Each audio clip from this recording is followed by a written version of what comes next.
started recording, and this will be up on YouTube later. We talked about the formation of the Southern Baptist Convention and about a time of unity and building for the convention that took place as they built up Foreign Mission Board, Home Mission Board, and Sunday School Board, and all these different institutions, seminaries, all these different entities as it grew.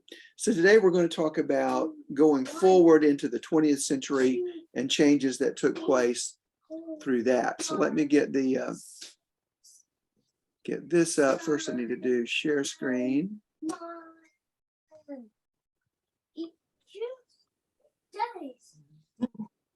Okay, and get up. You see that? Okay.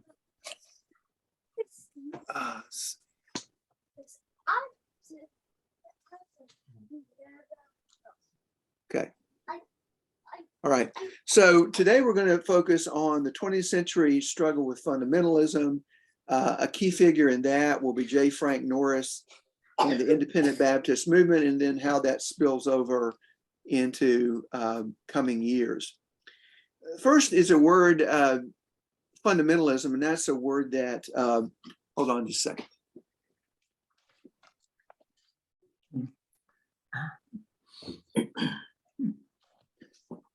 I like to say a fundamentalist is somebody who's more conservative than I am, and a liberal somebody who's more liberal than I am. So that's sort of, we kind of judge everything by that. And so the word fundamentalist is one that's used actually in all of religion. We talk about fundamentalist Muslims, fundamentalist Hindus, and all that. So we're going to focus basically on Christian fundamentalism and what that looks like. So beginning with the Enlightenment of the 18th century Europe, science and culture started to diverge from long-held biblical interpretations. In other words, before around the 18th century, 1700s, theology and science are all pretty much together. You didn't have any much separation between them. There were times like, Galileo struggled with the Catholic Church. You also had other kinds of struggles taking place. Some of the early church fathers tried to get the Bible to match the science of its time, Aristotelian science. So you had that, but beginning in the 18th century, they begin to go apart. They begin to go into different worlds as you have the rise of rationalism, of science, and things like that. So the scientific world and the theological world begin to diverge from each other, and that creates all kinds of problems and tensions between basically the church and the scientific community. So you have the rise of rationalism, which means no longer do you take no longer do you just accept the authority of the Bible or the authority of Scripture or tradition. You process that through human reason, and you follow reason and logic perhaps more than you do the idea of revelation. And so you have, and most of you are aware that Thomas Jefferson was a rationalist, and he actually cut out of his Bible everything that he thought didn't match reason, like miracles and stuff like that. So you have the rise of rationalism. You also have the rise of scientism, which means that you measure truth by the scientific method. If something can't be measured, or if it can't be approached scientifically or learned by experiment, it wasn't really true. So you judge truth through reason, science, experimentation, things like that. You also have the rise of the theory of evolution, which was enormously important and really rocked the Christian world in many different ways. The idea of evolution had been around for centuries. The idea that life proceeded from very simple forms to more advanced forms, and that had been around. there was not really no one had come up with a mechanism that evolution could work without God. Well, Charles Darwin comes along in the 19th century and comes up, and he didn't, a lot of people think Darwin invented the theory of evolution. He did not. The theory of evolution was around before. What Darwin came up with was the theory of natural selection, which was the machine that ran evolution forward. That basically survival of the fittest was what made evolution go forward. And so again, it kind of took the world by storm. And one of the things that evolution did was that it made it possible to explain life without God. And so that doesn't mean even Darwin himself, I don't think, was an atheist. But if you were bent towards atheism, evolution gave you a way to explain life without God. Before, you needed God really to explain life. With natural selection, you don't, at least for many, you don't need God to explain that. So that, and kind of also in all that package was science also discovered, if you just take Genesis very literally, then the world is only about 8,000 years old. If you work through all the generations and the numbers, it's 8 to 10,000 years old. Well, scientists began to discover that the Earth was millions of years old. So that then creates a crisis there, as that doesn't match up what many people see in the Bible. You also have the rise of higher biblical criticism. What that is scholars talk about lower criticism and higher criticism. Lower criticism is like you have a collection of biblical texts, ancient biblical texts. And so you work through to find out which is the closest to the original, which text it best reflects the original scripture. We don't have what scholars call autographs. An autograph is like John's handwritten copy of John, or Matthew's handwritten Matthew. We don't have any of those. So what textual criticism does, lower criticism, is to try to find the text closest to the autograph. Higher criticism looks at it and says, how did this come together? What sources were used? And did these things really happen or not? Were these literal events, or are they parables and symbolic events? Were there things that just were made up? What were they? So you have the rise of higher criticism, where especially with the Old Testament, people begin to say stuff like Abraham, Isaac, and Jacob weren't real people, that the Genesis creation accounts were symbolic, not literal science, and so on and so forth. So that was going on. So all these things are all hitting in the 19th and early 20th century. And so this brings about this earthquake, this big change in the relationship between science and what the scriptures say. So this divergence, this moving apart, leads to the rise of fundamentalism.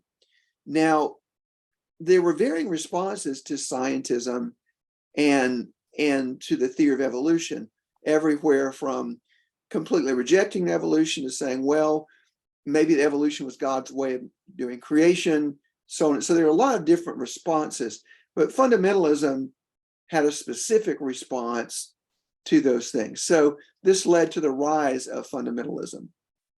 Dr. Prince, So any questions about, go ahead, Mike. does any of this right here have anything to do with Scientology? No, Scientology is very different. Scientology doesn't come along until the 20th century. And it has, it's I don't think Scientology is really science at all. It's sort of a fake science that a thing they call Dianetics, which is supposed to be a way of making you more successful and powerful and rich and all these things. So it's called Scientology, and it's also not Christian Science. Christian Science, it came along in the 19th century, I think, and it was promoted by this woman named Mary Baker Eddy, who said that suffering isn't real, pain is not real, illness is not real, and stuff like that. So it's not Scientology, nor is it Christian Science. It's more, again, an emphasis on using the scientific method, using logic and reason. So, for example, you would say, for example, someone might say that the miracles, the healing miracles, were not really real because miracles don't happen, because rationally they don't occur. So by reason, you would eliminate that possibility. So that's more of what comes along. Okay. Any other questions about that?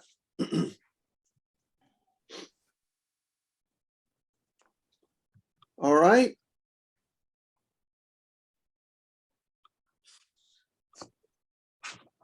So what are the essentials? Now, you hear people talk a lot about, now the word fundamentalism comes from a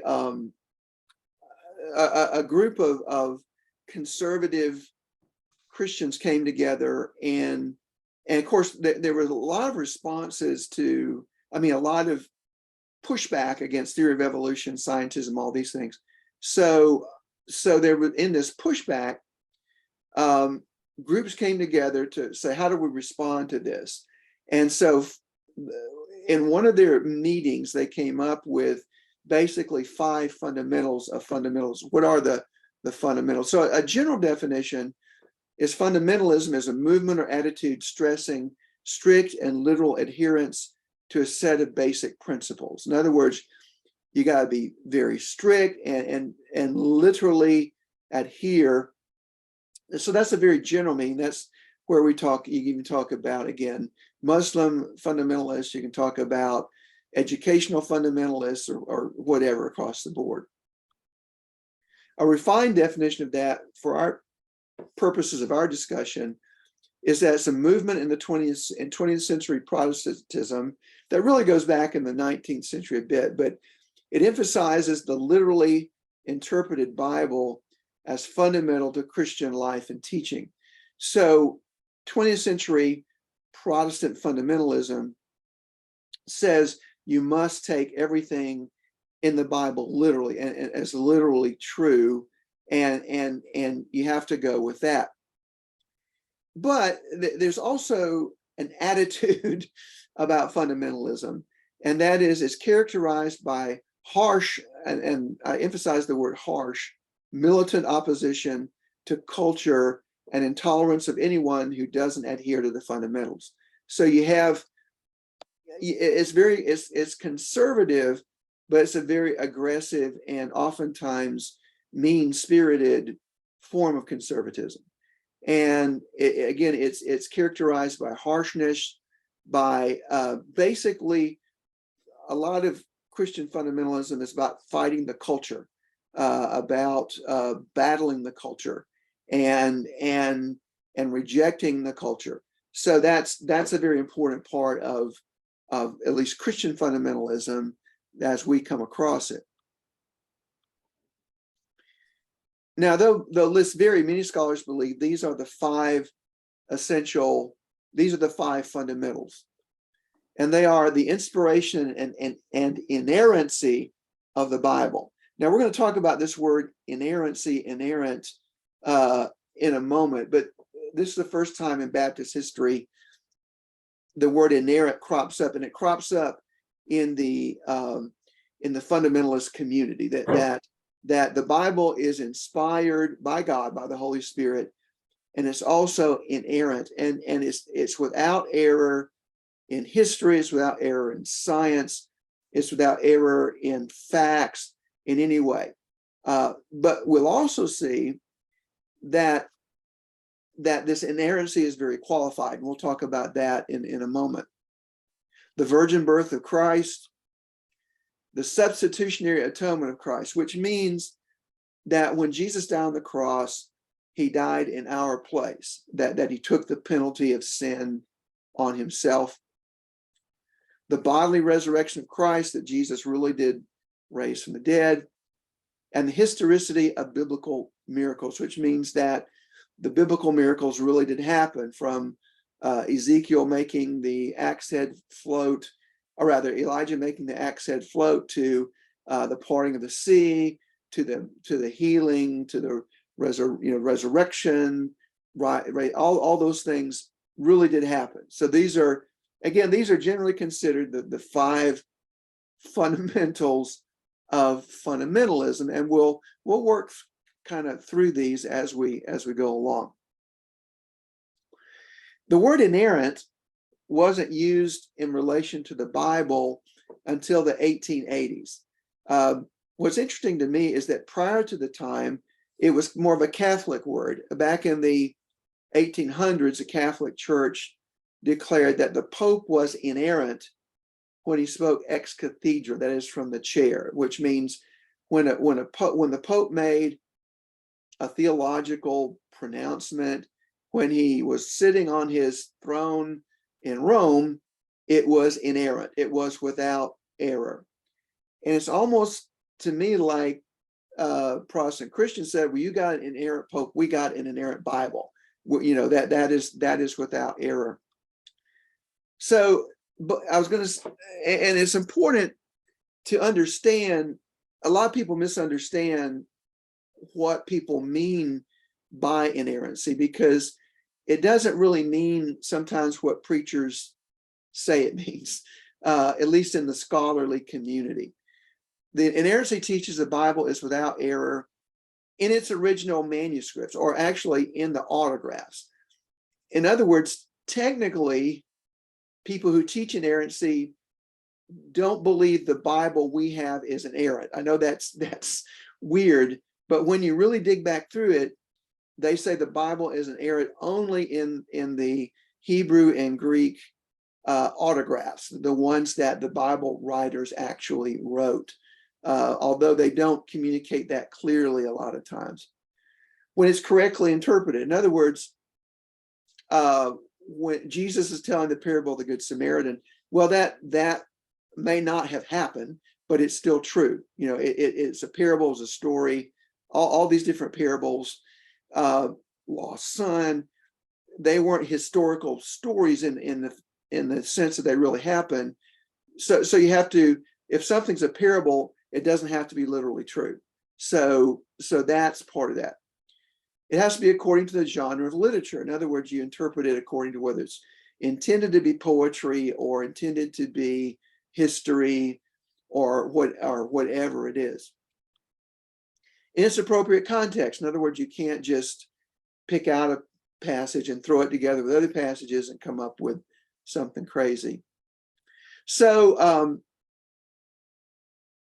again, the word inerrancy doesn't come into Christian language really until pretty much the 20th century, late 18th, early 20th century.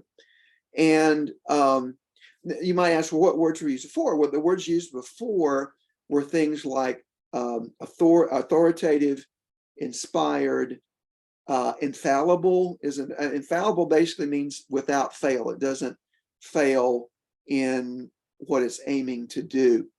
So those were words that were used more in relation to the scriptures prior to the rise of the fundamentalist movement. Inerrancy, again, is later. But also, I don't use the word inerrant because it's misleading. It implies that the Bible in your hand is inerrant, and that's not what it means. It means the original autographs are inerrant, and we don't have them. So, you kind of have to work through all of that. Of course, certainly I believe the Bible's inspired and it's authoritative and all that. But again, I think, and as we see later, this word inerrant becomes later in Southern Baptist Convention, it becomes a word that other people are evaluated and judged by. So it becomes a real buzzword later in that. So any questions about what, and we're going to get into some fundamentalist figures, in fact, one big one in a moment, but any questions about what fundamentalism originally meant or what inerrancy originally meant?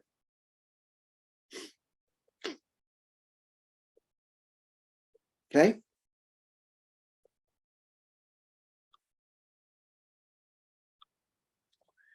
We're going to talk about one person who kind of exemplifies fundamentalism and its attitude, and that person is J. Frank Norris, who was one of the early Southern Baptist fundamentalists. He was pastor of First Baptist Church of Fort Worth, Texas, and he led an attack on Southern Baptists. It's very interesting. During that time, he had J. Frank Norris, who was pastor of First Baptist Church of Fort Worth. And at the same time, he had George Truett, who was pastor of First Baptist Church, Dallas. And Norris is this rabble-rousing fundamentalist, and Truett is more Truett is from this area. He's from Western North Carolina, moved to Texas, or his family did when he was young. So you have these two pastors battling. In fact, I'll tell more story, but basically just about every Sunday, J. Frank Norris sent a telegram to George Truett, basically telling him to drop dead. That was sort of what that relationship was like.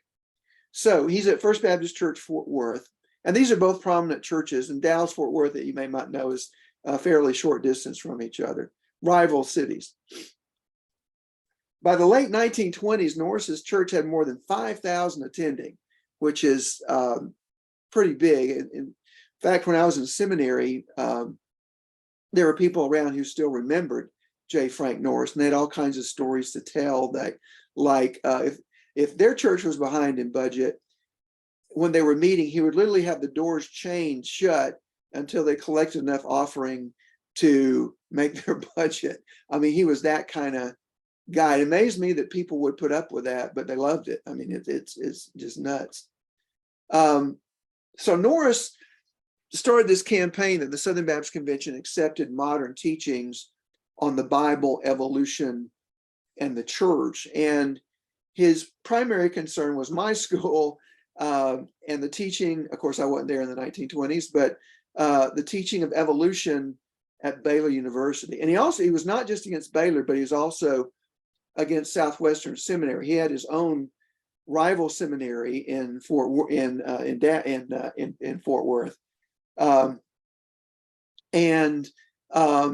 fact, the older professors there told me that Norris would send his students to heckle Southwestern students. Well, I mean, it was that sort of meanness that went on. But he was very concerned about Baylor teaching evolution. And he was this very strident, again, very militant opponent of evolution. And so that was that. And you have to also remember, it was about that time that the Scopes monkey trial took place in Tennessee. I think that was in 1925 in Dayton, Tennessee. So evolution is big in the news, and Norris is a passionate opponent of it. But also he's accusing many Southern Baptists of giving into evolution or teaching evolution. Another thing you may not be aware of, it gets confusing, but universities like Baylor, and there are several Baptist schools in Texas, they're under the state convention, not the Southern Baptist Convention. The seminaries are under the direct control of the Southern Baptist Convention, but the colleges are not. So Baylor was under the Baptist General Convention of Texas and not under the Southern Baptist Convention. So Norris also promoted a strong premillennial eschatology, which basically is what many of us are aware of, and many of us may be premillennialists, which that basically means, Revelation refers to the millennium is this 1,000-year reign of Christ on the earth. And so premillennialists believe that Jesus will return, or have the rapture return, where he takes the Christians out of the world before the millennium, and then you go through the period of tribulation, and then after that Jesus returns and reigns on the earth for 1,000 years. At the time, many Southern Baptists were postmillennialists who believed that Jesus would return after that 1,000-year period. So I know this sounds like hair splitting and threading needles, but that was the spirit of that time. So not everybody was willing to go along with the premillennialism that Norris and others liked. He also, as I mentioned, bitterly attacked convention leaders personally, like George Truett, and eventually Norris started his own denomination. If you may have come across or even visited independent Baptist churches, well, the independent Baptist churches come out of this Norris-led rebellion in the 1920s. I mean, and you may even hear the word independent fundamentalist church. And we have a number of those here in Haywood County who are not Southern Baptists, but they're independent fundamentalists. And basically, the key difference is one, they will tend to be are extremely conservative, and they also don't believe in cooperating for missions. In other words, independent Baptists don't pool their resources to do missions through mission boards. What they do is their missionaries raise support from different churches, get churches to subscribe to their missions, and then they go out in the mission field. So that's what, and again, we have a number of independent Baptist churches, but again, they come out of this movement with J. Frank Norris. He finally started getting thrown out of stuff. He was expelled from the Tarrant Baptist Association in 1922 and from the Baptist General Convention of Texas in 1924. He was that mean-spirited and that ugly. He's also colorful in that he was tried for perjury and arson and murder. In fact, he shot a guy in his office, pulled a gun and shot him in his church office, but he was acquitted of all those charges. So he was quite the colorful figure. Now, how this affects Southern Baptists, efforts to defend the Southern Baptist Convention against Norris's charges led to the reduction of the Baptist Faith and Message of 1925. And that's the first doctrinal confession of faith produced by Southern Baptists.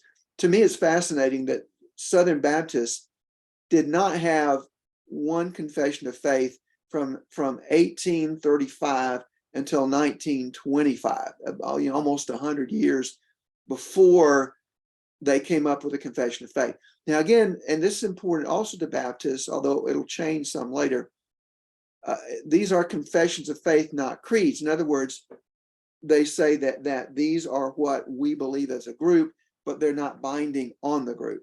And again, one of the really important parts of the Baptist Faith Message of 1925 was to counter the theory of evolution, or the idea, and really it's when you read that statement, it really doesn't oppose evolution per se. It just says that God created the world and that humans were specially created. I think both of those were in there. But it's not this very aggressive anti-evolution statement that Norris and others would have wanted, probably. So that was important. And also, again, 25, you have the Scopes monkey trial. So all these things, evolution is very much, but all that to say, it's an outside thing, the theory of evolution that spurs Baptists. Now, let me say, various Southern Baptist entities had their own confession of faith. For example, Southwestern Seminary had its statement of faith that professors were required to sign and to follow. Southern Seminary, other seminaries had that, but this is the first time the whole convention has one and does that.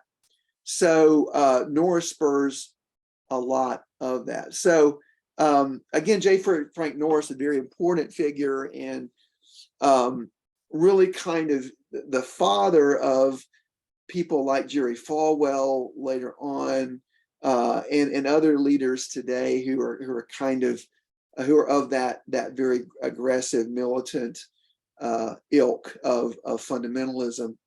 So anybody have a question or a comment about that? Mike? You need to unmute, Mike. There we go. There's a movie that starred Spencer Tracy and Ed Begley. Yeah. It's many years Hair at the Wind.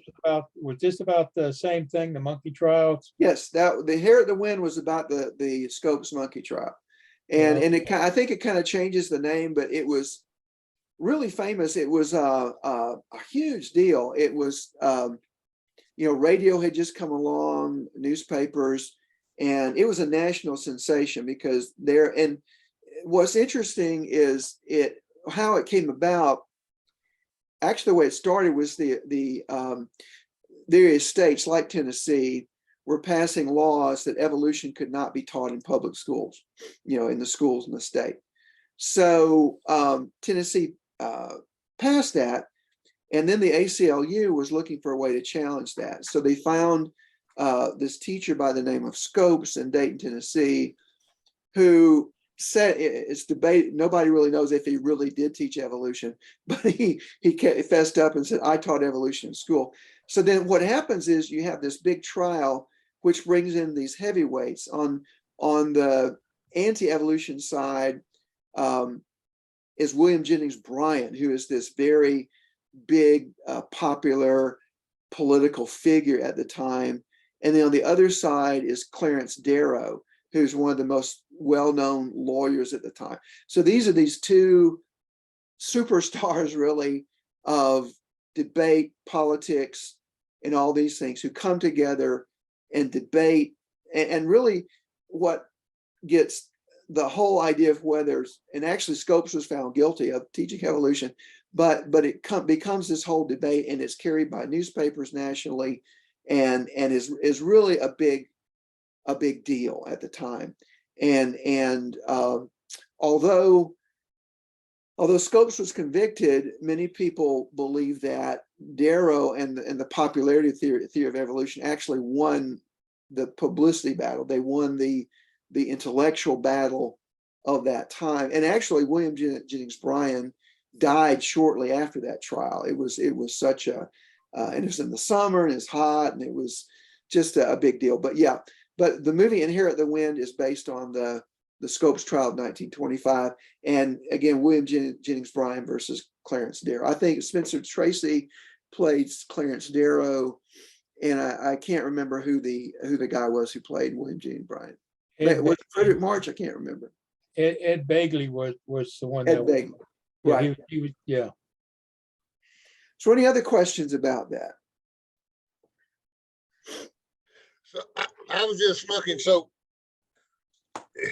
that Southwestern is there in Fort Worth. Is that right? Or correct? Yes. Was? Yeah. Yeah, and so that's why when I went to seminary, I didn't know about all this, and so I was amazed that First Baptist Church of Fort Worth was not a Southern Baptist church, and that was really weird in Texas, that the First Baptist Church is not Southern Baptist, but that's how it was in Fort Worth. And yeah, it was right there in Fort Worth, and of course Dallas and Fort Worth are big rivals anyway, and that's why I said students from Norris's school would go and heckle Southwestern students, because it was pretty short distance to do what was that. What was Norris's scope? Does it exist? Today? I don't remember where he went. I forgot. I'll look that up and find out. But okay. He I don't know. He might have gone to Baylor, but I'm not, because it, I'm Baylor talking about what was the name of his seminary? oh, his school, I what- don't remember. Okay, but it was I in think, Fort I Worth. think though, I may be wrong, but I think Dallas Theological Seminary came out of his school. Dallas Theological is located in Dallas. But I believe that it has its roots in Norris's school, because Dallas Theological is an independent fundamental. They're a non-denominational, basically they don't have a necessary, yeah. Right. And another thing to see in the whole context is all the denominations, all the Protestant denominations have these fundamentalist movements, Presbyterians, not so much Methodists, but certainly some Methodist Presbyterians. So the fundamentalist sort of brand is not exclusively Baptist, although there's lots of them in the Baptist family. There are also other brands that are in there. Also, since we're about to skip to the 1960s, what happens after World War II, Billy Graham and others come along and they try to soften the fundamentalist brand, and they coin the term evangelical. So evangelical, that title, and evangelical doesn't come, I don't think it really comes along until the 1940s, somewhere around there, where this sort of, I would say, fundamentalism that is not mean-spirited, or not as mean-spirited anyway, comes along. And so you have Billy Graham kind of leading that group, and you have the founding of the magazine Christianity Today, because within fundamentalism there was a lot of anti-intellectualism, and that was a big part of it, whereas evangelicals try to be more loving, more intellectual, and all these other sorts of things. So evangelicalism comes out of fundamentalism and is sort of a less harsh, aggressive brand of that. And so a lot of people, even today, identify as evangelical, maybe even more than a particular denomination. They are, for example, when they move or look for churches, they're looking for a conservative evangelical church, maybe not necessarily Baptist, Methodist, Presbyterian, but somewhere in that. And so later you have the formation of the PCA, which is a Presbyterian sort of fundamentalist group, and others as well. I did a quick Google search, and this was on Frank Norris, and says organizations founded Arlington Baptist University. Okay. I don't know, and I don't know, I don't know nothing about it. I don't know. Arlington is right in the middle of Dallas and Fort Worth. Judy, Right. do you have a further word? I found another in another search. Norris Bible Baptist Seminary is Okay. what. Yes, Frank Norris said yes. This is said some 75 years ago in relation to why the school in Fort Worth, ultimately known as the Bible Baptist Seminary, was started in 1939. Is that right? Anyway, That sounds right. okay. Again, I think maybe there's some relationship with Dallas Theological Seminary somewhere in that, because Dallas Theological is very premillennial and very fundamental. So, but yeah, okay. So that's the name of the school that he founded. I did look up Dallas Theological, I think, and it was founded in 25. So, right around that time. So, Yeah. Oh, well. Yeah. And it probably was a rival to Southwestern as well. So a lot of those sorts of things were coming up, those sorts of splits. And again, sometimes the divisions were not so much over what people actually believed, but over attitude, you know, how you related to it. We'll go on to all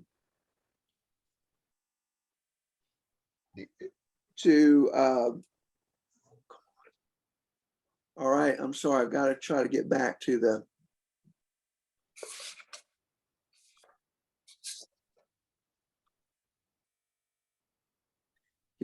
share screen.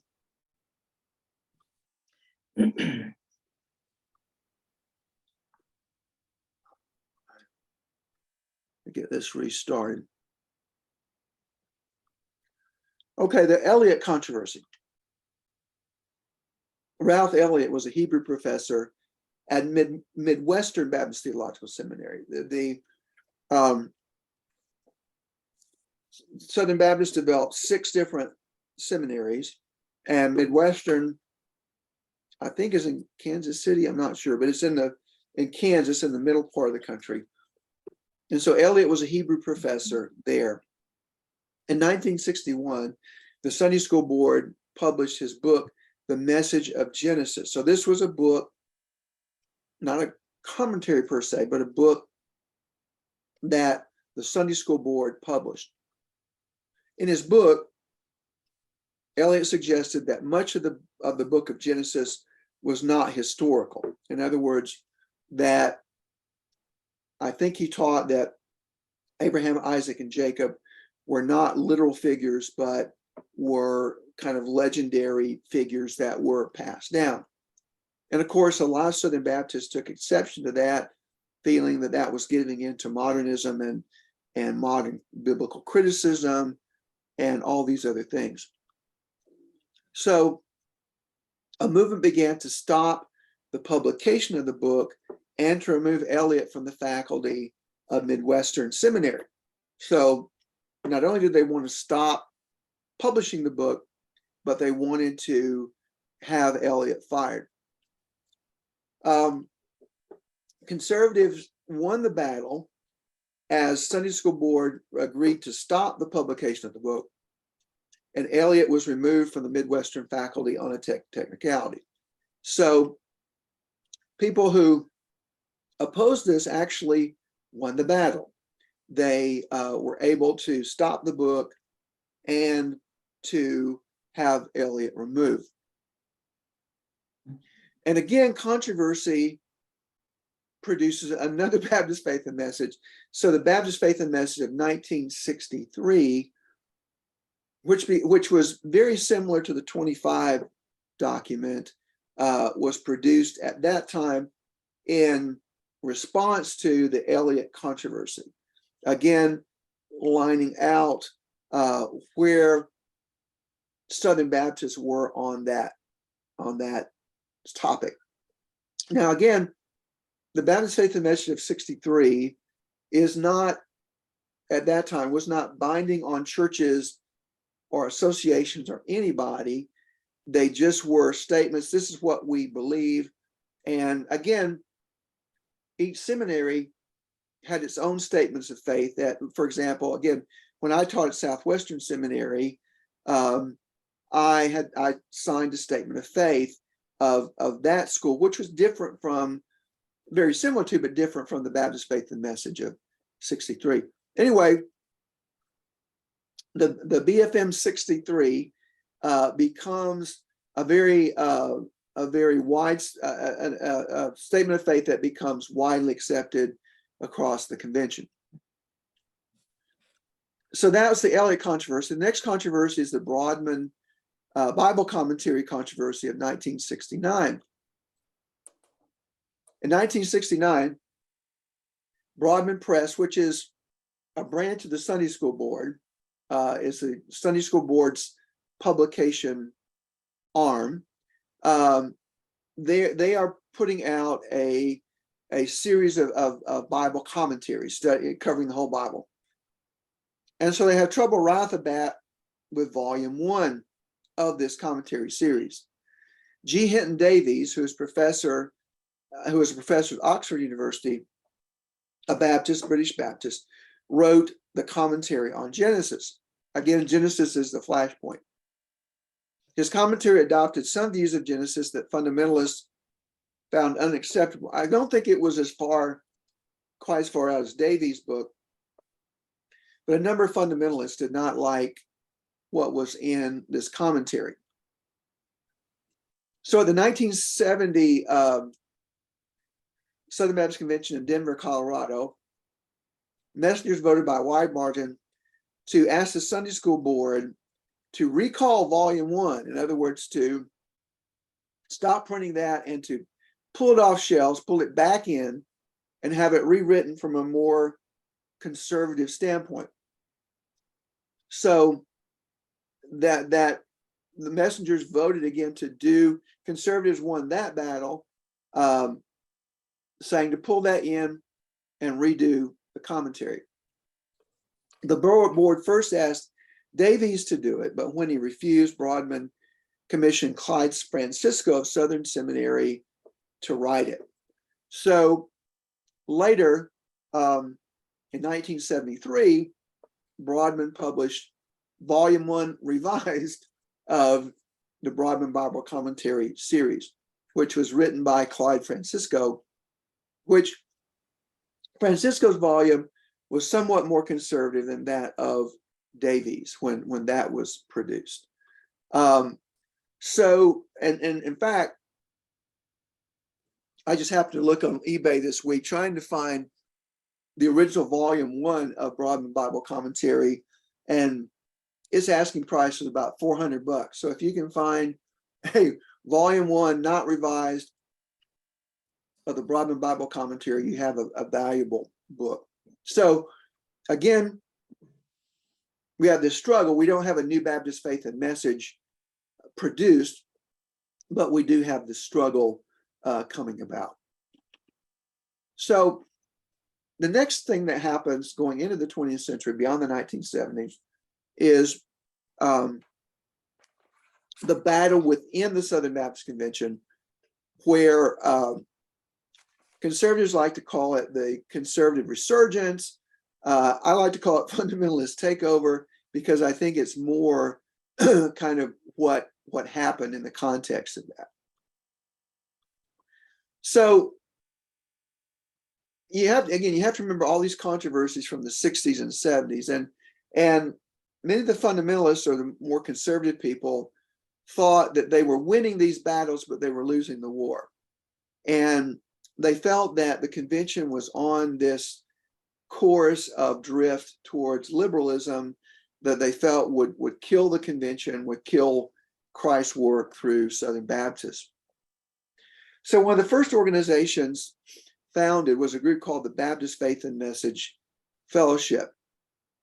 Now, part of this movement is to, again, this is my view, to make the Baptist faith and message more of a creed than a confession of faith, to make it the binding document of all Southern Baptist entities. And so in 1973, this Baptist Faith and Message Fellowship is formed, and they want to push for more conservative emphases in Southern Baptist schools, programs, and literature. They published a tabloid that was distributed nationally. In fact, I remember seeing copies of that in the later 70s, where basically they would publish this tabloid talking about all the liberalism supposedly taking place within Southern Baptist seminaries. And here, the tabloid began to popularize the term inerrancy in Southern Baptist circles. Southern Baptists, for example, in the Baptist Faith and Message of 63 and 25, neither of them use the word inerrant. They do say the Bible is without error in delineated areas, but it never uses the word inerrancy. Well, the tabloid began to popularize the term inerrancy in Southern Baptist circles, and inerrancy, that word, becomes what theologians call a shibboleth. If you may not know what that term means, but it goes back to in the book of Judges, people were judged by how they pronounced the word shibboleth. And if they mispronounced it, they were killed. And if they pronounced it right, they lived. So a shibboleth is a word you have to, it becomes this kind of authoritative word. So inerrancy becomes this beginning in this, from the movement from Baptist Faith and Fellowship, becomes this important word. At the New Orleans Southern Baptist Convention in 1967, a young doctoral student named Paige Patterson and an appeals court judge named Paul Pressler met at the Café du Monde and formulated a plan for gaining control of the Southern Baptist Convention. They were both very conservative, very fundamentalist, and actually Paige was the son of a Southern Baptist executive, actually a Texas Baptist executive. And so he came from these kinds of roots. Paul Pressler, more from a general Baptist, Southern Baptist. He was from Houston and came from that sort of background. And so Pressler actually wrote a book called A Hill on Which to Die. And, he had this concern that Southern Baptists were on a route to become liberal like other denominations. Their school become liberal and lose their evangelical zeal, and was concerned about that. And Paige Patterson shared that concern. So they kind of formed a team in that Paige became the sort of theological director and guru, and Pressler became the political director and guru.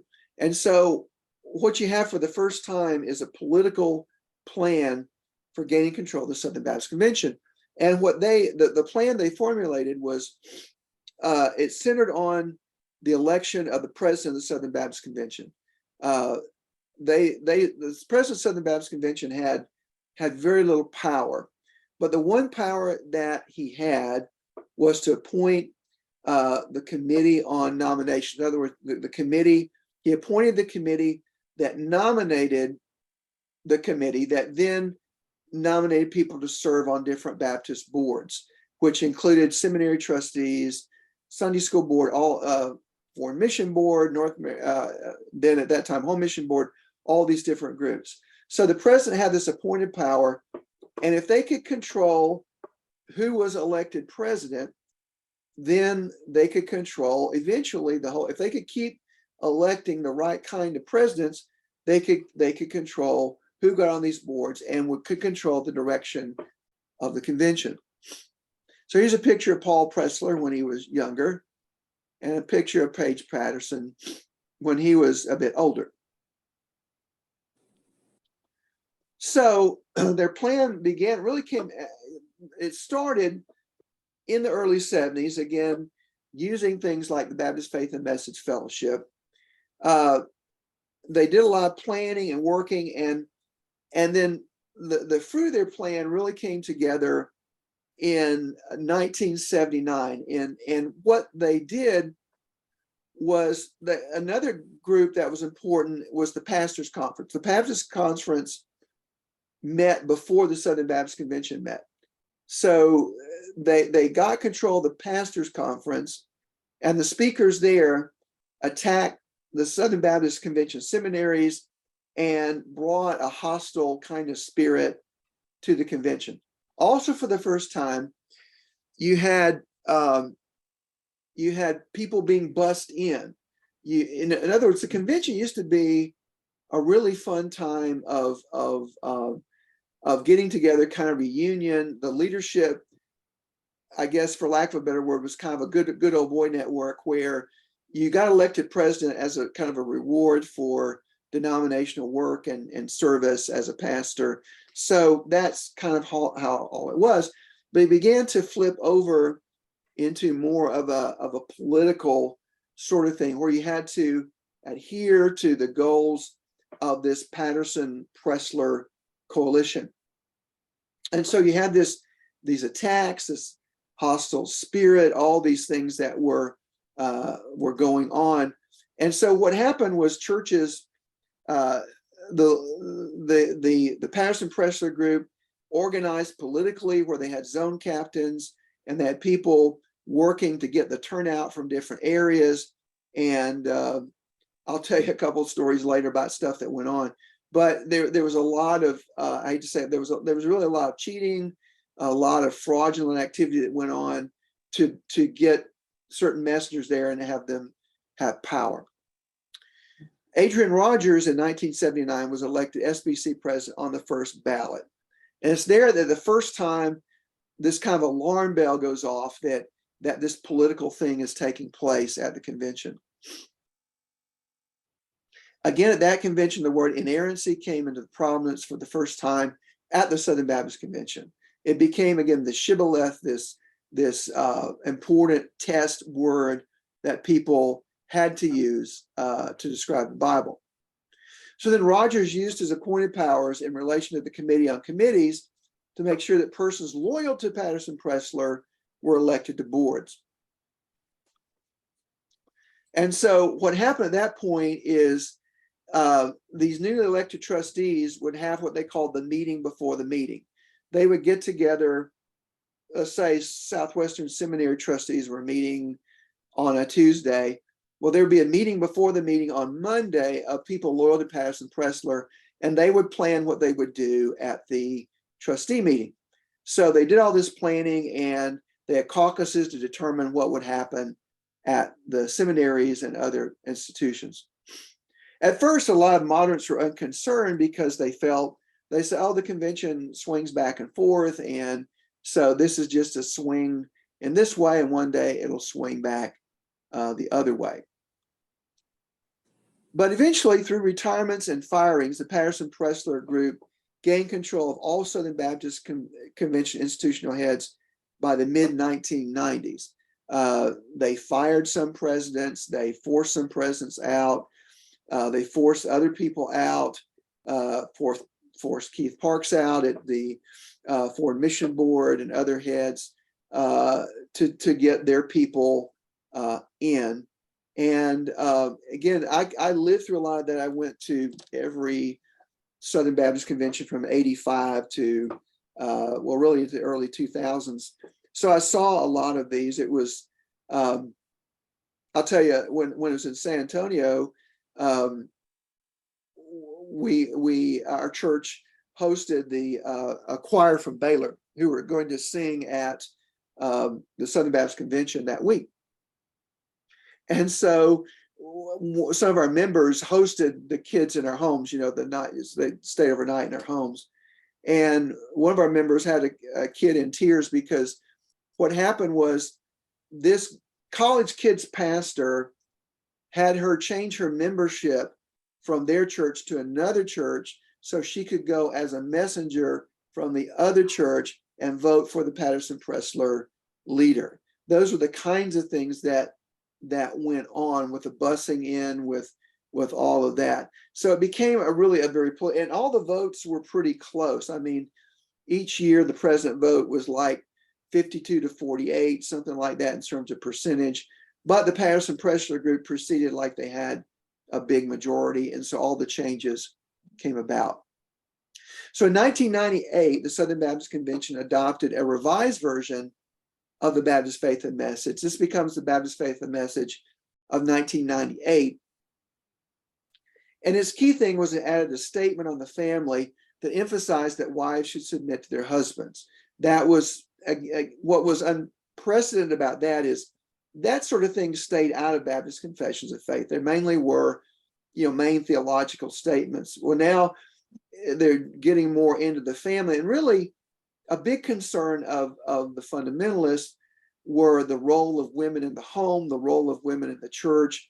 It was important to them that women be submissive in all contexts, and that women not be allowed to lead in the church or at home or any other sort of context.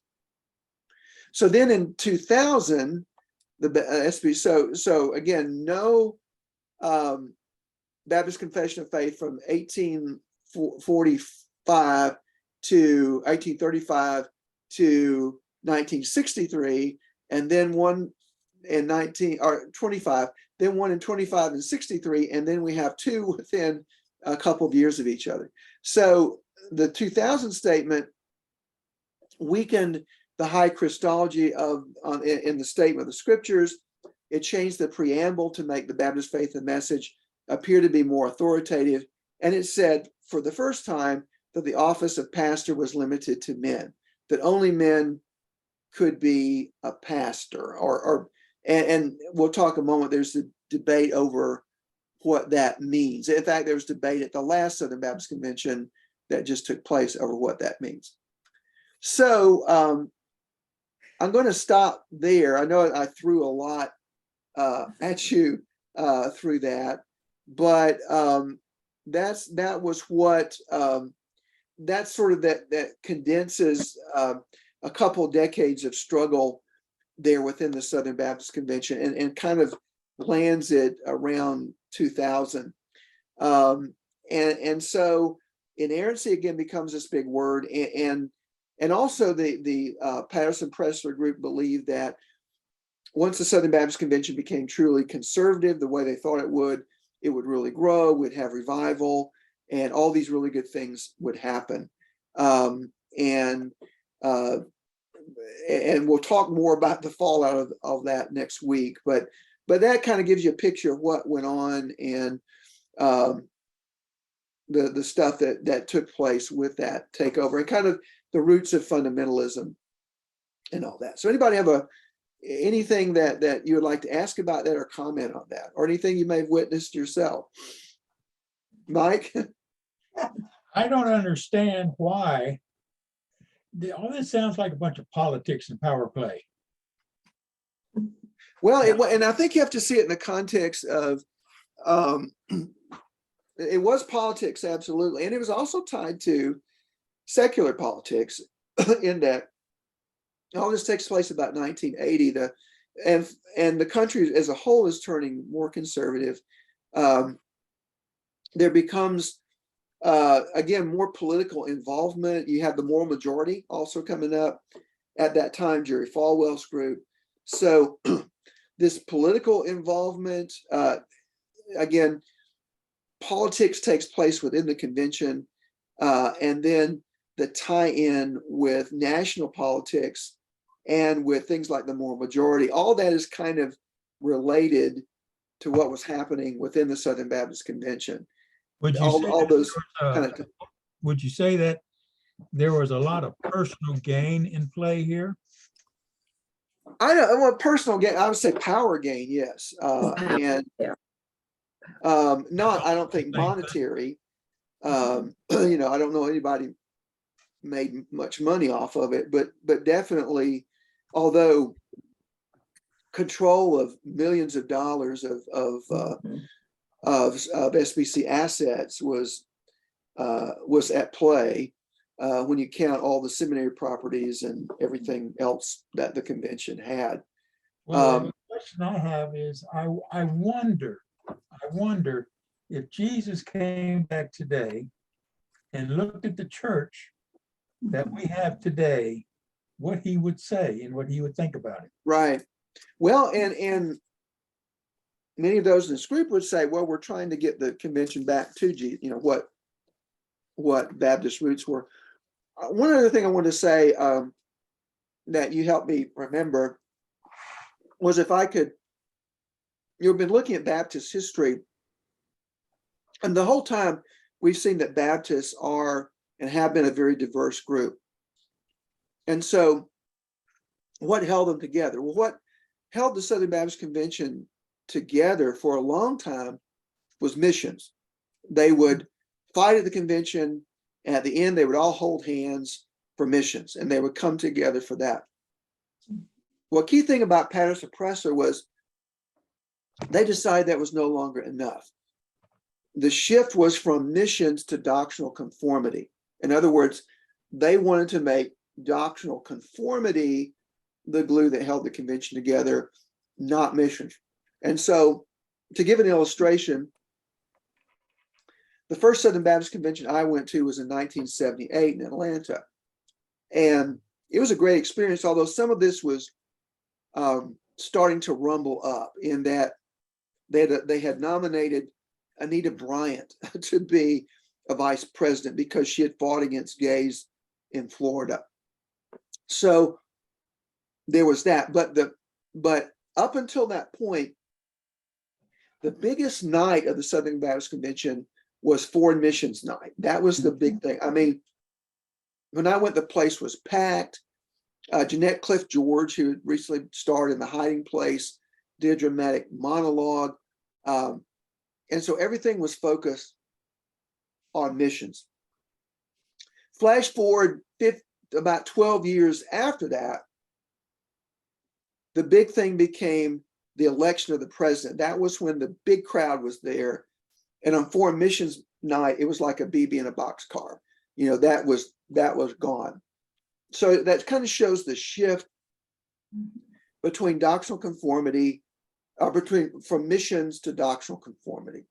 And so but the problem, one of the problems you have is when you start drawing doctrinal lines, then there's always somebody who wants that line drawn a little shorter, you know, a little closer. And that next week, we'll see that's what's happening in the Southern Baptist Convention now is drawing these lines ever closer. And when you shift a group, say, to the right, it takes these people out of play, but it brings this whole other group of people into play. And so these people over here may be more troublesome than some of these people over here. So that's happening also. So again, if you don't remember anything else from tonight, the meta story is, and we lost Toby. I thought we lost him. I think, yeah, I don't say. There he is. Are you there, He's not- Toby? I just now got back. We lost internet for. Uh-oh. I was just saying, to repeat, the big story here is the glue that held the convention together in the past was missions. Despite our diversity, at the end of the convention, we would hold hands together and stay together for missions. With the Patterson Pressler group, they wanted to make the glue doctrinal conformity, that all the parts of the convention adhere to their view of what true doctrine was. And so that's when the division and everything takes place, and also the shift of where the whole convention's focus shifts from missions to politics and other things. So any other questions or comments? I was going to share just an anecdote from my experience in the late 70s, and it may have been that 1979. I can't remember. I was at a church in Apex, North Carolina at that time, and we had a member of the church went as a messenger to a convention and came back, and he was completely, and this was a pretty educated guy, but evidently someone had got up and made a very satirical speech, and he did not get it. And even I didn't hear the speech, but I heard his report and knew immediately that it was satirical, even though he did not. And it was said that someone had got up and proposed that the Southern Baptist Convention erect a golden Bible. That was satirical, yeah. And I understood immediately what was going on, that someone was pointing out that this inerrancy thing can be a road to idolatry. Right. It can, and so yeah, it absolutely can, and he just, but this messenger of ours, he just thought it was ludicrous. He didn't, you know, he thought it was real. There was somebody really wanted to do that. Yeah. He saw it was a real proposal, and it didn't make sense to him. And I'm sitting there to think, listen, I says, this is someone just got up and made a very satirical proposal just to try to point out what's going on. Yeah, and again, I was at those. I was at the record-setting convention was in 1985 in Dallas, to show you a comparison how all this changed the convention, I went to the 78 convention in Atlanta, and that was the largest attendance ever to Southern Baptist Convention, and it was 28,000. That was the largest ever. At the Dallas Convention 85, there was a lot, I think like 48,000 at that convention. It was a madhouse. And the women, people I felt sorry for were the women standing outside the bathrooms. They're like these mile-long, that's one thing I remember from that convention. There are these mile-long lines for the poor women trying to get, and I think one group of women actually commandeered a men's restroom to. I remember hearing a report of that, yes. So it was crazy. Well, I think one more week will wrap this up for us. We'll talk about the fallout of all this, kind of where, historically, where things come to, what might be happening in the future, and things like that. So appreciate you guys sticking with it, and we hope you guys all have a great week. You too.